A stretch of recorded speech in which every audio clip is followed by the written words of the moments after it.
Future Sense is a podcast edited from the radio show of the same name, broadcast on Bay FM in Byron Bay, Australia at bayfm.org. Hosted by Nick Jeans and well-known international futurist Steve McDonald, Future Sense provides a fresh, deep analysis of global trends and emergent technologies. How can we identify the layers of growth, personally, socially, and globally? What are the signs missed, the truths being denied?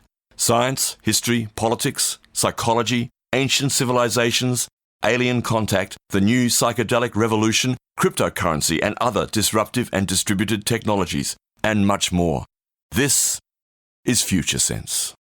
I was going to move on just to talk a little bit about flow states and early second-tier consciousness. By that I mean the seventh layer in Claire Graves' model, which is often called integral or integrative, is typically likened to a flow state, being in a flow state where we're combining the opposites. We're combining formlessness to form.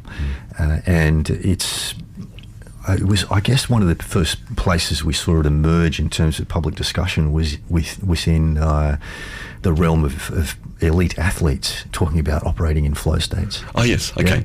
In the zone, so to speak. Yeah, in the zone, Yep. yeah. And when I was working over 10 years ago as a consultant in Melbourne, I got invited to join a discussion group at the Victorian Institute of Sport where the head coaches from the various disciplines would get together once a month and talk about extreme performance. And it often rotated, or it often sort of centered around this discussion of flow states and how do we get into flow states? What is a flow state? What does it feel like? How do we train and equip people to enter into flow states to obtain that extreme performance? And the reason I got invited was really because of my professional background of having worked in extreme professions, of having been at war, having been a rescue helicopter pilot operating in extremes, and having experienced myself many, many times flow states. And I used to talk about things like being a rescue helicopter pilot and being in the middle of a rescue, and how my way of being, my way of operating would fall into this flow state where my body would be doing things without the rational mind engaging. And particularly, simple things like I might be hovering over a site where a patient is being winched up and the wind is gusting and I have to constantly be moving the controls to keep the helicopter still. Yeah. And I can remember doing that one day and my rational mind noticed that it wasn't actually controlling my body movements. My hands and feet were moving the controls to keep the helicopter still. And so there was some other way that myself was assessing what was going on in the environment around me and responding to it without it being channeled through my rational mind. Yeah. It's funny, on a related topic, because you mentioned sport there, and that's what you're talking about. Our friend Peter last night mentioned to me this show that's on ABC at the moment about the Australian rules football team Collingwood. It's called From the Inside Out. Apparently it's an incredible thing about their approach to it. I haven't seen it, but it sounds similar, that this football club, which is already near at the top of this year's AFL competition, are working with their players on a completely different way, to do with love and understanding, to do with emotional and mental opening up, rather than this sort of toughening it out. Who would have guessed football's evolving? My God. But it's fantastic because, we're seeing these examples popping up everywhere now, in all sorts of spheres. And absolutely. It's beautiful. It's such an encouraging sign to see this happening, totally. this richening of life. And just getting back to the flow state, so when we're in a flow state, life is not necessarily less surprising, but it tends to be less chaotic. And when we're in the flow, then miracles can happen, the unexpected, and of course that manifests in sport as extreme performance sometimes. And by being in a flow state, what I really mean is I'm talking about this dynamic interplay of yin and yang, yin and yang, yin and yang, and it's dynamic action. It's constant switching from one to the other, or evolution, transition from one to the other. And of course, when that transition happens, the one that has been dominant or active surrenders, the other one grows, and then just as it's peaking, it gives birth to the seed of the other, and that's reflected in the Tai Chi symbol as those little dots of the opposites that sit inside the peak of the other. And there's no need to understand everything in order to get into a flow state. In fact, you have to surrender the understanding process. And infinity, which is the quantum field, which is where the miracles, the magic emerge from, cannot be understood by the rational mind. Simple, because it is infinite, right? And the rational mind cannot grasp infinity. It just cannot do it. The truth is and always will remain a mystery to the rational mind, and we need to accept that and move beyond it in order to get into these flow states. So it's really about tapping into that mystery and embracing it, allowing it to enrich in our life, and it comes through being non-rational, basically. Yes.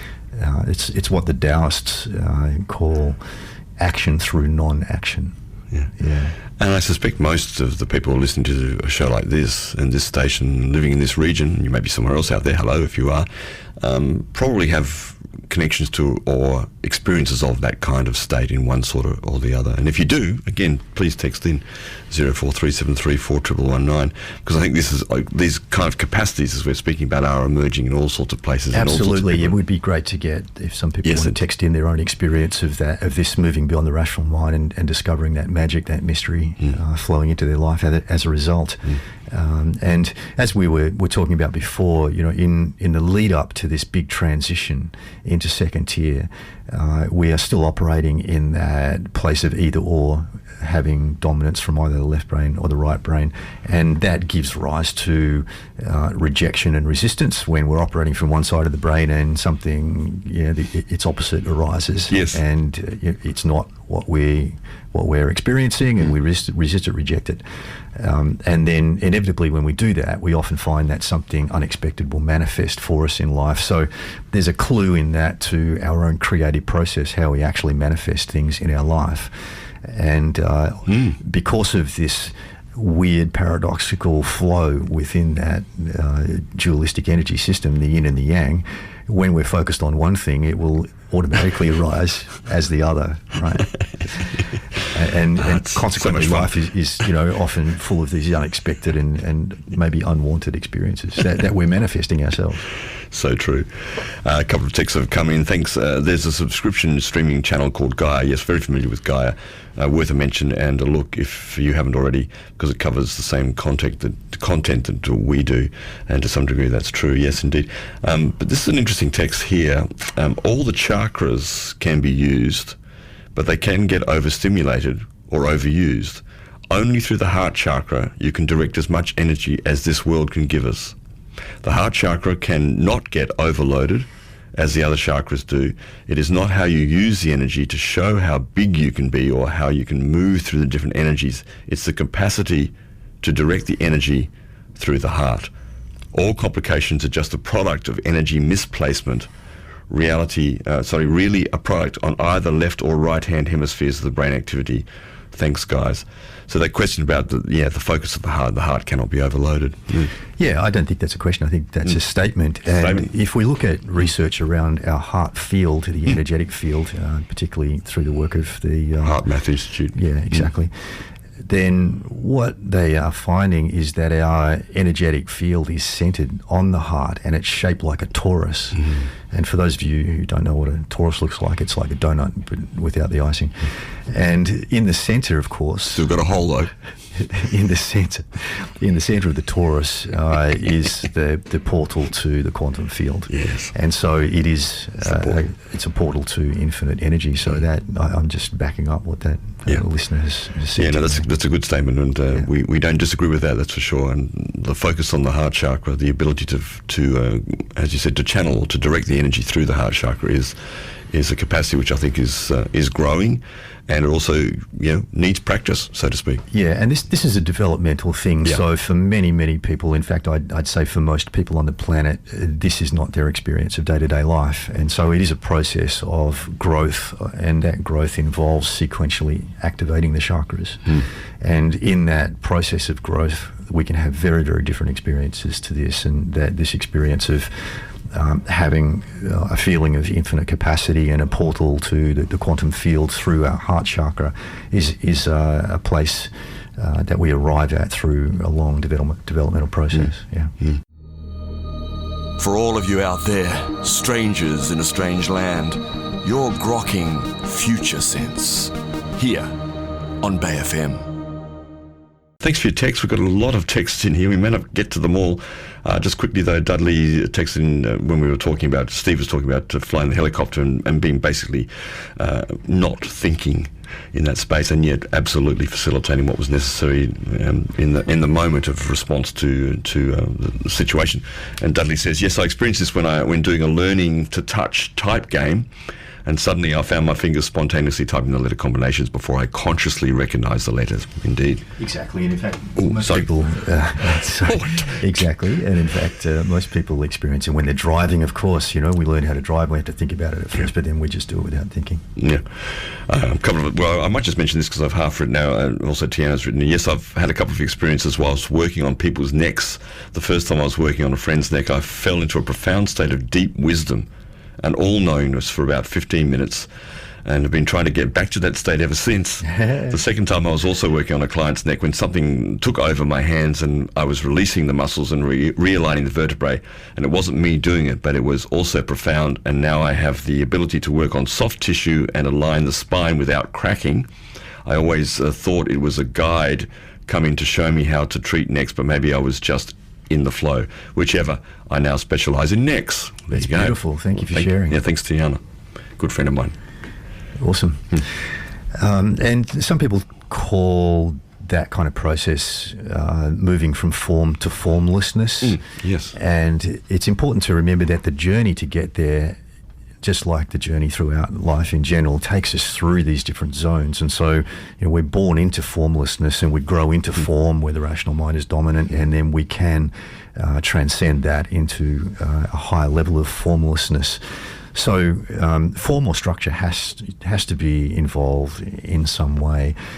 So it's good to have some kind of structural basis from which to move into formlessness. And I guess I know it best from the world of martial arts, where typically when you start studying martial arts, you're taught a form, so a structured way of moving that you repeat over and over and over again. And through the repetition and the practice and the meditation involved with that, you eventually reconfigure the whole way that your body moves, and you move into the capacity to operate without the structure, formlessly, but following a particular path. Yeah, which in another analogue, of course, if you learn to play a musical instrument, you do need to have some skills, usually. Exactly. It's exactly the same thing. It doesn't matter what topic you're talking about. You know, that learning process just goes along this pathway. In learning theory, sometimes it's described as the journey from unconscious incompetence, where you don't know what you don't know, to conscious incompetence, where you start to learn and you realise that you're incompetent. And then to conscious competence, where you can operate competently when you are consciously focusing on it. So that's the rational mind dominating there. And then with the achievement of mastery, you go to a place of unconscious competence, where you can be competent without the rational mind having to think or control. Which is the flow state. Another text on exactly that. For example, of me being in the flow, driving to airport, and the traffic slows to a crawl, so I'll be late. I just surrendered. I let go and disengaged my normal response of annoyance. It was neither a good thing nor a bad thing. And literally, a moment later, an HOV lane, not sure what that is, began on the freeway, and I pulled into it and zoomed along and got to my flight on time. If I'd been angry, that lane would have not collapsed into the particle of reality. There you go. That's hacking the matrix right there. That's hacking the matrix right there. There you go. Well done. Nice work. Yeah, nice work. All of our listeners, great work, folks. Indeed. Well Indeed. So, we're talking about everything and nothing today. Intellect and intuition. I mean, when you're talking about this now, yes. And I just want to maybe flesh a little bit out about the fact that, in one sense, these are opposites, and yet, of course, they're also not, in the sense that we're encompassing everything, transcending and including everything. How do you work with intellect and intuition together? I mean, you're sort of saying that in these examples you're giving, but I think it's a place of quite profound confusion for many people at the moment, as we're seeing from the texts that are coming. People are having these kind of experiences of more intuitive, more flow states on one hand, and on the other hand, we're having to deal still with a very rational world overall, and the intellect that needs to be engaged to deal with the very real, supposedly real things that we have to deal with on a daily basis. Yeah, that's a really nice question, because it feeds into what I was going to talk about next, which is around the personal practice of this. And the first and foremost, the most important thing is to be in integrity. So we're talking about operating in an integrated way, and as we can all achieve in various ways within the first tier of consciousness. However, we're achieving it as a kind of a radical difference to the normal flow of life, which is where we're encountering this left brain, right brain alternation, and we're accepting, rejecting, and trying to, juggle the paradox. But regardless of that, for most of us in life, within the first tier of consciousness, we do achieve some level of mastery in something, and it might be, something relatively urbane, but nevertheless, we all have the capacity and often do that. Yes. And what we're talking about is transitioning into second tier, where this becomes the norm. And the on occasion we might fall out of it, so it's the exact opposite of being in the first tier. And the important aspects of that experience for us in terms of creating this start with being in integrity within ourselves. So I'm talking here about our relationship with ourselves, and moving beyond any dichotomy, internal dichotomy, where part of us is struggling against another part of us. And that is a growth process, of course, and it goes through that same process of learning, where we start out not being aware that part of us is struggling against another part of us, and we can't become aware of that, but we don't know how to control it. Or we even enjoy that part, I would suggest too. Tell me more, Nick. Well, I think there's a part of self-sabotage in many of us that enjoys the battle between those different parts of ourselves, and that becomes its own little cul-de-sac, its own little addiction at times too, until it's not. Isn't that interesting? Yeah, I guess. I mean, I'm a firm believer in that everything is right, in some way, and everything is leading us along this path of growth in some way, and no doubt there'll be some beneficial outcome eventually. Yes. Well, the HOV lane has just opened up. That's and right. thanks for the texter who is clarifying what HOV stands for. Did you know what it's? I didn't know. It stands for High Occupancy Vehicle Lane. Oh, there you go. So when we're all together going the same direction, the lane will open up, and off we go, zooming up to the future. And that's we're great. there. Yeah, they used to call those transit lanes once upon a time. That's right. HOV sounds more interesting. It does. Deeper. Yeah, and so it sort of sounds like it should have hovercraft going down it, doesn't it? That's right. HOV, hovercraft. Yeah. So first and foremost, being in integrity, growing beyond that place where we are struggling against ourselves. And once we achieve that integrity, it allows us to stand on solid ground, metaphorically, be solidly grounded. And when we can be solidly grounded, then we can act firmly and stay balanced.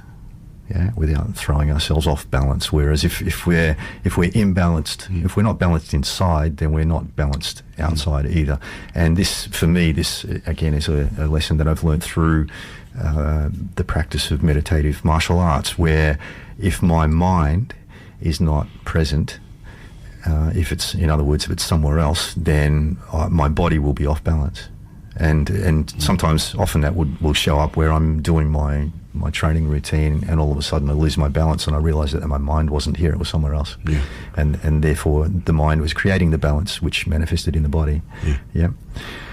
So with balance, then we can act firmly and stay balanced. And when we can do that, we can act and influence people and life wisely, humbly, and softly, and remain in the flow of life. And what we're effectively doing is we're opening up space within our life for that mystery and magic to flow in, which was, both quite beautifully described by some of the listeners. Exactly. This doesn't happen very often, but I'm going to quote the Bible here because it popped into my head: "The meek shall inherit the earth." In a way, this is what you're saying. Yes. That ability to have to explore soft power, you might say it politically, is what the capacity which we're evolving.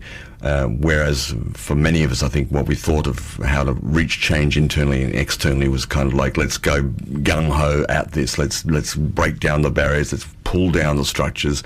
And we're seeing this, of course, all around the world at the moment as an expression. Yes. But at the same time, there's this feeling that we're articulating today that there's something else going on for many, many people now on the planet who can actually feel this other change moving through them, this softer power, this meekness, but not meek in that we know what I mean, I think. Yeah. And until we become conscious of the natural flow of things, then often we're working against the natural flow. Yes. Simply, and we don't know it. No, that's right, we don't know it. This is the unconscious incompetence place. Yes. Yeah. And so this doesn't mean that when we get into the flow state, we're not going to be surprised by life. It doesn't mean that at all. It doesn't necessarily mean that things are going to transform radically. What it means is that we transform radically, and our perception, our experience of life transforms radically. And whatever happens, we will understand and be able to accept why it happened, and it will further our growth, our expansion in some way. And it sort of goes back to what we were talking about earlier about sports people and being in the zone. I mean, it is that, isn't it? Because if you are in that zone in yourself and radiating, so to speak, emanating that beingness in this new way, you could say, this way, that itself has a profound effects that we may not be aware of, and yet to really own as how powerful that space can actually be to transform things. Yeah, absolutely. And those athletes, they don't get there accidentally. They get there through solid structure underneath, which is through their application, their training, and their learning. Yeah. And so in order to operate in this flow state on a day-to-day basis, we also have to have that nesting of structure underneath, and that most often comes as structured practice of some sort, a mindful practice, meditative practice, that then allows the other to layer over the top. Yeah. Beautiful. Let's take one more break here. We'll come back and finish up. You're resonating right now on Future Sense with Steve McDonald and Nick Jeans. We've been talking about the play of opposites today. That's right, and growing into flow most recently, and we've covered everything, and now we're left with nothing except a few text messages. The last few things here, and they come in and out from a couple of different people, so I'm not sure how they relate directly to each other. One person's written, I think it might be Dudley, saying, I think it is when our awareness shifts from taking in an increasing number of distinct items to a sense of all integrated into a oneness. Yeah. That's pretty cool. And then he says, and the shift is abrupt. I think that follows on from what you were saying there. There's a couple of other texts that come in between that. The shift is abrupt. And last, this is beautiful, a nice place, and thanks to Peter M for writing this. Surrender and trust, fearlessness and focus, yin and yang, allowing space for all that is. Beautiful. Lovely. Thanks, guys. Thank you, Peter. Thank you, indeed. And thanks for your contributions, all of you, today. It's been fantastic. It has. It's been awesome. And also not awesome. It's everything and nothing. I mean, have fun, folks, with this, because it is, we're not making light of, we are making light of things, but, it doesn't have to be difficult to start to approach this way of thinking, I guess you could say, and not that any of us are experts here. I feel like I'm learning continually, sitting across from this man here, and I'm sure he learns some things from me too occasionally. Of course, I do. But just that ability to be open to the greater feeling of being in this world, and the potential that we actually have now for true transformation. I think many of us are really reading that in our environment, in our reality, in our internal space. I hope so. I think that's true. And it's easy to generalise, and we are in a bubble here. All that's true. Yes. But nevertheless, have a look at what's happening in the world and the breaking down of all the structures that we've known and held to be the stability of our universe for hundreds of years, if not thousands. That they're all breaking down. And what's left? What's left there is something else that's emerging in the human heart, I would suggest. That's right, and we're moving into a very intense period of change that may well last for the next decade or even two, in my opinion. And during that time, we are going to gradually see the collapse of our social structures and modern way of living, and the emergence of what's next. And the old things won't go away. They never do. You know, we still have evidence of many, many older ways of living, very prevalent within society. But in terms of our dominant global culture, we're moving to something new. We're adding another layer, something that's more complex, something that's demanding that we grow with it, grow with the planet, and move beyond the either-or mindset, which has been the result of this left brain, right brain alternative dominance during the first tier of consciousness. And we're making this huge leap into second tier where it's a both-and space, and we are literally moving to a place where we can operate with both left and right brain active at the same time in an integrated way. Yes. And you can practice it. It just occurs to me of a very simple little technique that I practiced years ago in workshop that I was involved in a long time ago, where you start a little story. You find a friend right now, if you're there. No, find a friend, find someone who you want to, or maybe a stranger, and someone comes with a topic. You know, like there's a spider that's climbing up the drain pipe, and suddenly a lightning bolt strikes the ground nearby, and the next person just picks up the story, but doesn't say, because the tendency is to say, oh, but and then but something else, and to contradict or to go against, rather than saying yes and. So you take a story and you just go yes and the person continues. Now that seems very obvious and simple at the beginning, but if you do this for 5-10 minutes with opposite someone, the energy lifts up, and suddenly extraordinary new capacities to see ideas, visions and connections occur quite immediately, really, for most people. Yeah, I agree. It's a great exercise. Some people are quite challenged by it, of course, also, because it is challenging. Yeah, because many of us just like to have the contradictions. We like to have the opposite because it makes us feel kind of safe. I think it's been the way of the world. For a long time. Yeah. Thanks for joining us here. That's it for Future Sense. We'll be back next Monday morning from 9 till 11 a.m. and keep those texts rolling in. Stay tuned to Bay FM, and we know where the love is here, and it's for you and for each other. That's how it should be. You've been listening to Future Sense, a podcast edited from the radio show of the same name, broadcast on Bay FM in Byron Bay, Australia, at bayfm.org. Future Sense is available on iTunes and SoundCloud. The future is here now. It's just not evenly distributed.